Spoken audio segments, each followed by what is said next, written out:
Bringing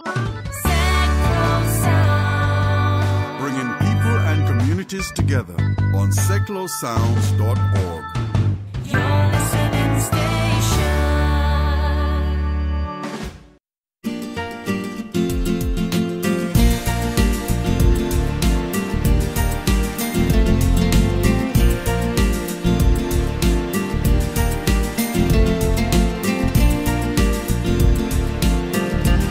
Do you know the secret of packing suitcases before you go away on holiday? I didn't, so I went to speak to two butlers to find out how to do it properly. That's coming up on the Guinn Travel Show on seclosounds.org. Hello and welcome to the Guinn Travel Show on seclosounds.org. Coming up later on the show, I'll share some tips on how to keep your home safe when you're away on holiday, and also some travel news, including some results of some surveys done looking into the airport expansion in South East England, looking at the preferred option as far as the public is concerned between Heathrow and Gatwick. But first, if you listened to my show last week, and if you didn't, just go to johnguinn.me and you can play the podcast from there.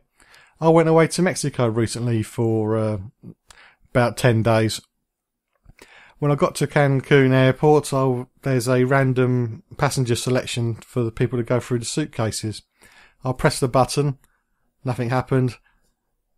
The border agency guy for Mexico made me press the button again, and of course the lights went off and I had to go and get my luggage inspected. And it's quite embarrassing for people to look, for people to look into my suitcase because I can't pack. I just stuff it all in, and then when I get to my destination I take it all out and it gets ironed. Not by me, by my wife, bless her. But that's how I do it. So I had this woman rummaging through my case, and it just looked like a really bad table on a January sale which people have been rummaging through looking for the best stuff.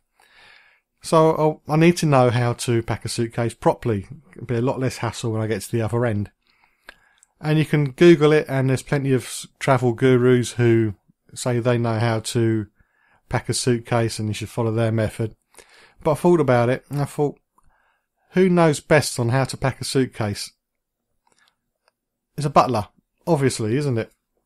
So I went down to London early in the week and I spoke to two butlers, Gary Williams and Philip Sykes.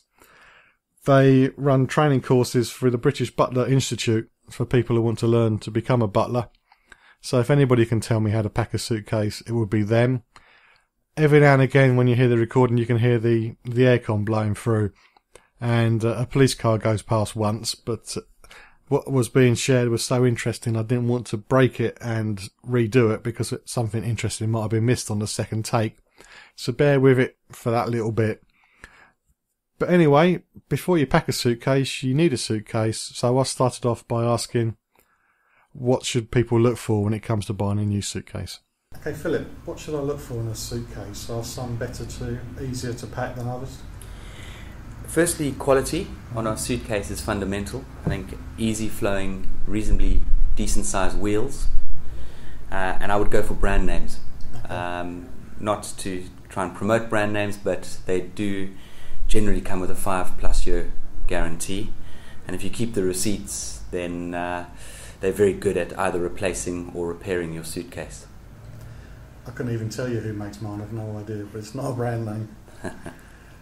Is there a type of suitcase we should avoid at all costs? I think suitcases that are very low in price will obviously have cheap fittings. So the wheels tend to, after once or twice being thrown around in the back of the plane or onto the luggage belt, will tend to break. Zips are a big challenge. You often find individuals' clothes following a suitcase around one of the conveyor belts. So yeah, zips and handles as well. Check the handles. So cheap suitcases tend to have very flimsy handles, pull-out handles, which inevitably tend to pull out and snap just when you don't need that to happen.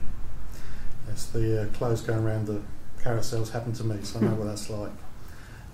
Have you seen the video on YouTube of somebody getting into a zipped suitcase using a ballpoint pen? He divides the zip up using a pen, rummages around and then puts it back together again, you'd never know. Absolutely, absolutely. And that's especially with cheap zips. So, when it comes to the suitcase, should you put as much in as possible, or is there a sort of limit how much you could put in?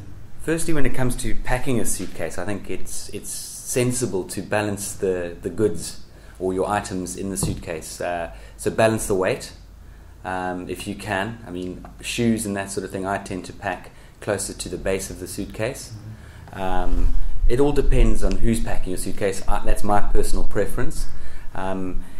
The one thing that I wouldn't do is overfill it, because inevitably it is going to burst, especially if you have got cheap zips, or if the suitcase has not been made very well using cheap fabric, it can split, and it has happened to me in the past. So one learns by their mistakes.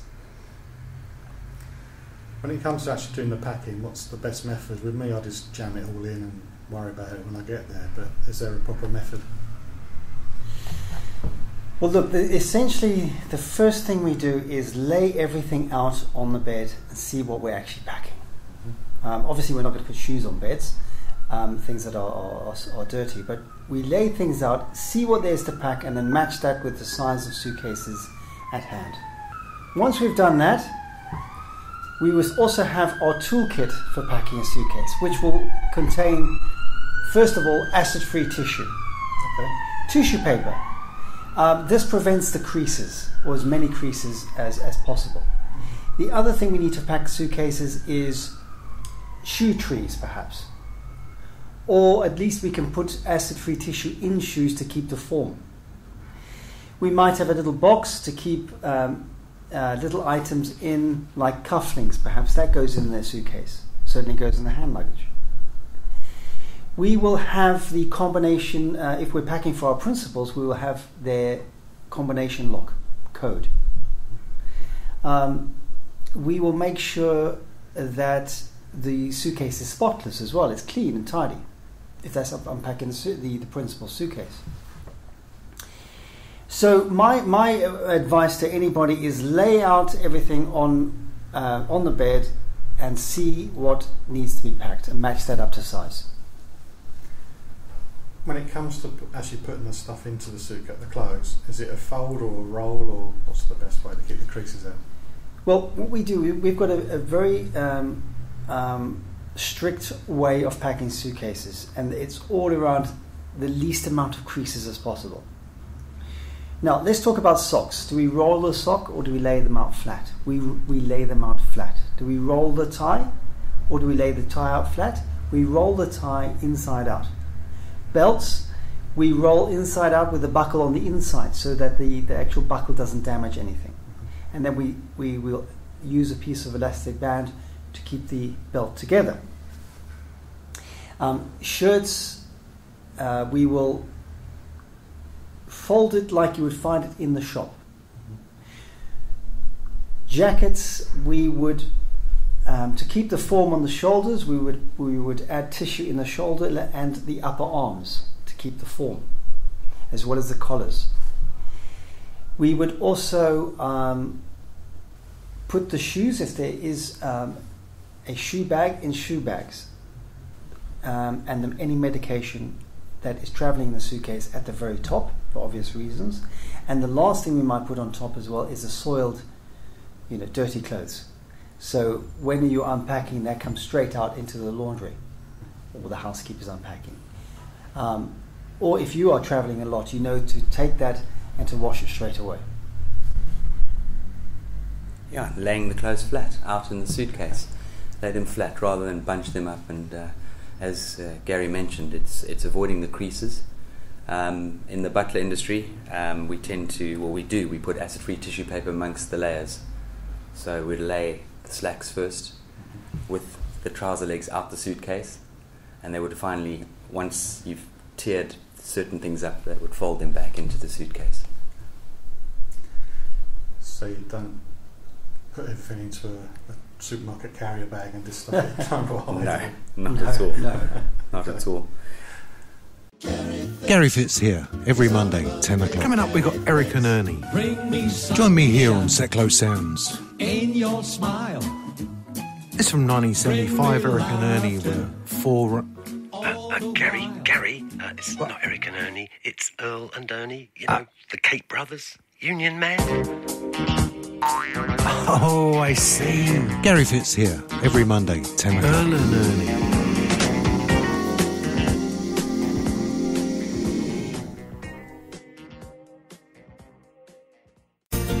You're listening to the John Guinn Travel Show on seclosounds.org.